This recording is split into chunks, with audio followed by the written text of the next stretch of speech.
বাস্তবায়িত হবে ইসলামী নীতি আদর্শ। এইটাকে সামনে রেখে আমরা যখন সামনে চলছিলাম, তখন আমরা কি দেখতে পেলাম, এখন যারা নাকি জোটের মধ্যে বিএনপি জোট, আবার জামাতের নেতৃত্ব জোট, তারা পরিষ্কারভাবে বলেছে তারা ইসলাম অনুযায়ী দেশ পরিচালনা করবে না। তারা কোন নিয়মে দেশ পরিচালনা করবে? প্রচলিত নিয়মে যেই ধারায় দেশ চলছে। এখন আপনাদের কাছে প্রশ্ন, যদি প্রচলিত এই নিয়মেই দেশ সুন্দর হয়, তাহলে আমাদের এই জীবনগুলো দেওয়ার কি অর্থ ছিল? আমাদের হাজার হাজার সন্তানগুলো নতুন কিছু পাওয়ার চাওয়ার আর প্রয়োজন আমরা দেখি না।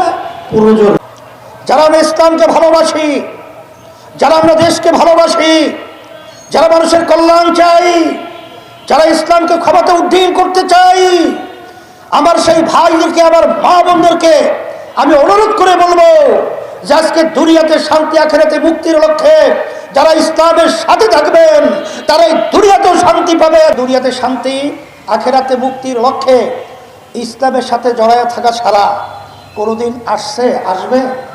কোনোদিন আসবে? তবে বলতে পারেন আমাদের প্রার্থীর হয়তো বা টাকা একটু কম, কথা ঠিক না? সেই নির্বাচনের মধ্যে একটাই বাক্স শুধু ইসলামের পক্ষে। কয়টা বাক্স? বলেন সেই বাক্সটা কোন দলের বাক্স? ইসলামী আন্দোলন বাংলাদেশের হাত পাখা প্রতীকের বাক্স। অন্য কোন বাক্স ইসলামের পক্ষ নয়। সেই হিসেবে আমি সকলকে একটা আহ্বান জানাবো। অন্যান্য প্রার্থীর কথা আমি শুনি, এখানে আসার পরে শুধু টাকার বলে সরাসরি চলছে।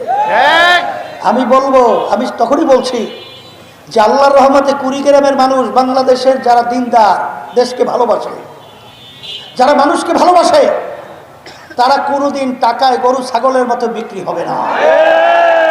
তাদের ঈমান কখনো টাকার মাধ্যমে বিক্রি হবে না।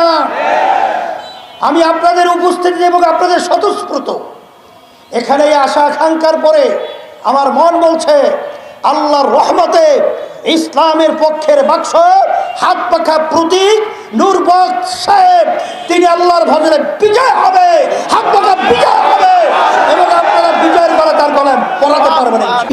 অন্যান্য আদার্স দল যারা এই দেশ পরিচালনা করেছিল যেই নীতি আদর্শের মাধ্যমে, সেই নীতি আদর্শ পরিবর্তন করে যে দেশে ৯২% মতো মুসলমান বসবাস করে, সেই দেশের ভিতরে সংসদের মধ্যে